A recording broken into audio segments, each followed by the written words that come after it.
Hey guys, thanks for choosing my video to watch. It's 123RC123. This is how to make a Diablo 3 beta emulator server with the manual method, which means that even though things get updated, this method should always work just with the different versions. So I'm just going to start off with a couple things that you need. Some are pretty big downloads, so get ready to spend a bit of time on that. So first things, Visual C# Express, Net Framework 4.0, SQLite, Visual Studio SP1 patch. A lot of people already have this, and I'm not sure if Visual C# Express ships with it. So better safe than sorry. I'll put a download link in there. If you get any errors, then best to install that patch, or even just install it right off the bat to avoid some errors. You're also going to need the Mueg source, which we're going to compile in C# Express. And the Diablo 3 beta game. For this video I'm using version 8.1.01 patch 9, but if you just go on the Mueg website, link in the description, and find the current version that's compatible with Mueg, then this method once again should still work.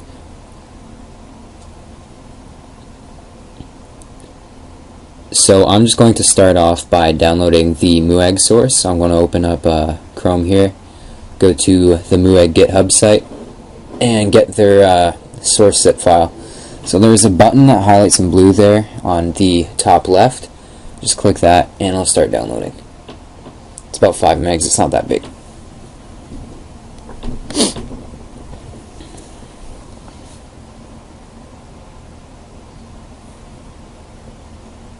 Okay, so just open that. You can extract it anywhere. I'm just going to throw it on my desktop here.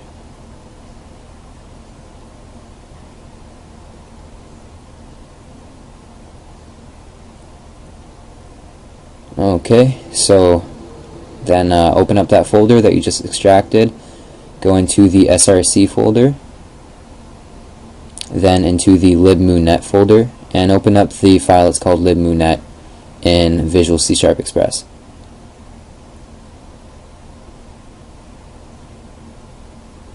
Okay, once that's open, just click the play button at the top there in the bar, and you will get an error. There's a little progress bar on the bottom too to tell you when and how far it is. And yeah, there's the error. It doesn't matter though, just click OK, close it. I don't need to save. And then do the same thing for the Mueg-VS 2010 in the Mueg folder, which is below the libmunet folder that we were just in. Okay, so this one takes a little bit longer to load up because it's bigger. So once it is done, we're just going to click the play button at the top again.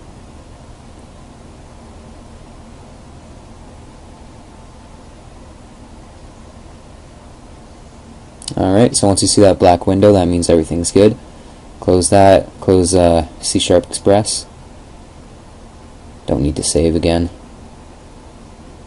Then open up the, okay, so I'll just show you again. So let's go back into the Mueg folder, then into SRC again. Then open up the Mueg folder, then go into bin, debug, and then assets.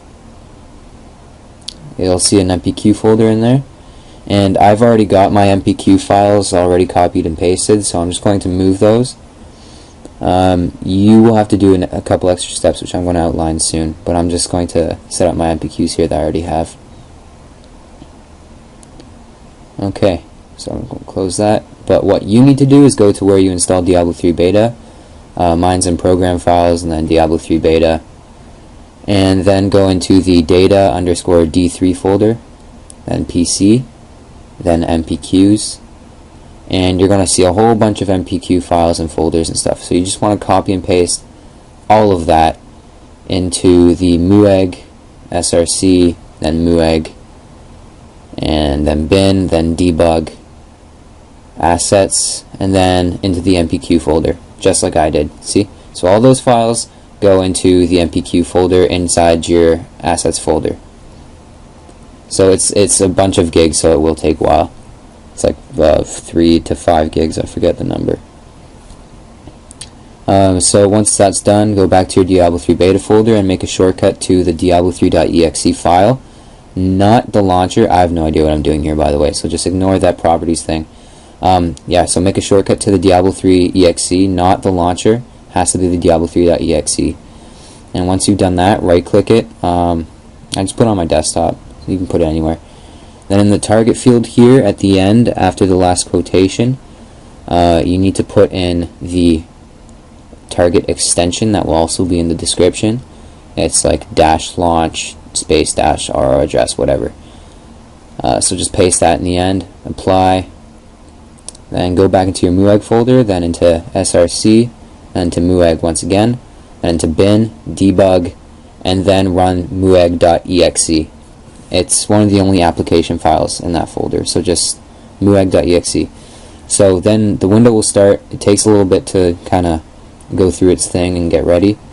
And now it should be done. So one of the last two lines are is listening to whatever, or is listening on whatever. That means it's good to go and you're ready to start the game. So open up your shortcut that you just made.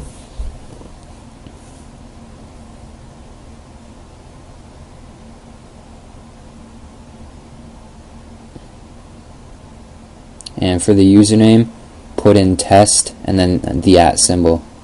And then for the password, can be anything. I just put in 123.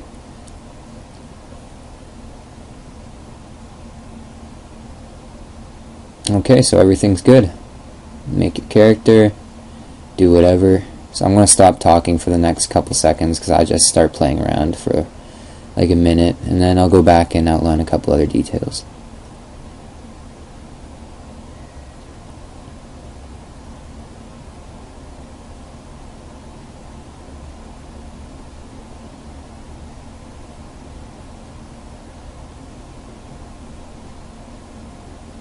My computer is actually not that bad, don't worry. It's only lagging because I'm running the camera software, and I've got a 20-inch monitor running on a pretty big resolution, and I'm recording video on the whole thing, so that's why it's a little bit laggy. So I'm just going to quit here, and in case you get a few errors, you need to download MPQs off the Mueg wiki. So I'm just going to open the internet here and go to the Mueg wiki.